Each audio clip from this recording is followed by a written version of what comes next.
Welcome, Sandy Maldonado, to the second TRI Region 10 Literacy Conference. We're really excited that you're here. You're starting to become a regular here at these conferences. Your sessions are super engaging, and that second session I walked by and I was like, wow, where did all those people come from?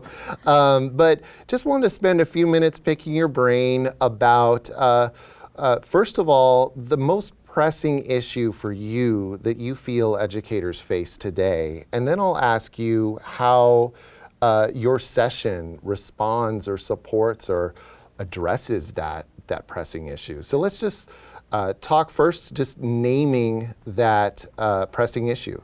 Okay, thank you, Rich, for having me, and I've really enjoyed being here today and the other times that I've spoke at Region 10. I feel like the most pressing issue in education today is really we're seeing an increase of students with learning disabilities in the classroom. Sure. A lot more diagnosed, and then of course some undiagnosed.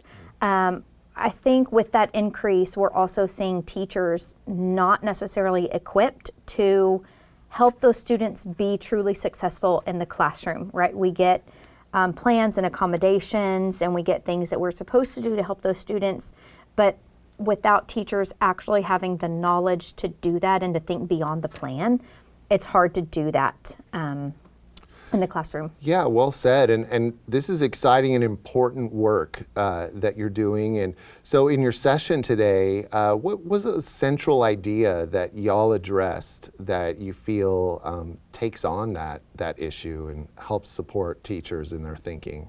Sure.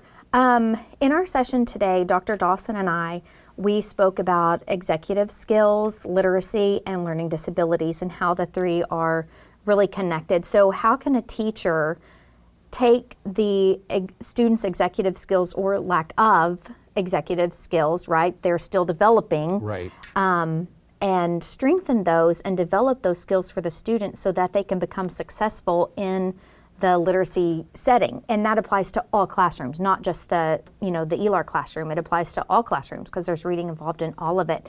So really, in my own classroom, I've been in the classroom for 8 years now, I will not do a class without working on executive function skills. Most importantly, goal-directed persistence, which there are about 11 skills that Dr. Dawson and Richard Guar talk about in their book, Smart But Scattered, which they just had a new edition released, the second edition of Smart But Scattered for kids. And so if you want more information on that, definitely I recommend the book because there are a lot of strategies in there that teachers can use and parents can use. But that's really what we talked about, is helping equip teachers with that knowledge and then applying that knowledge in their own classrooms to help those struggling students be successful and close the gap. Right, that's what we want to do. Yes. Well, Sandy Maldonado, your session with Dr. Dawson, it just really looked exciting. Participants were just totally immersed in the learning, and we're just so thankful that you were here today and joining us. So thanks again. Thank you so much.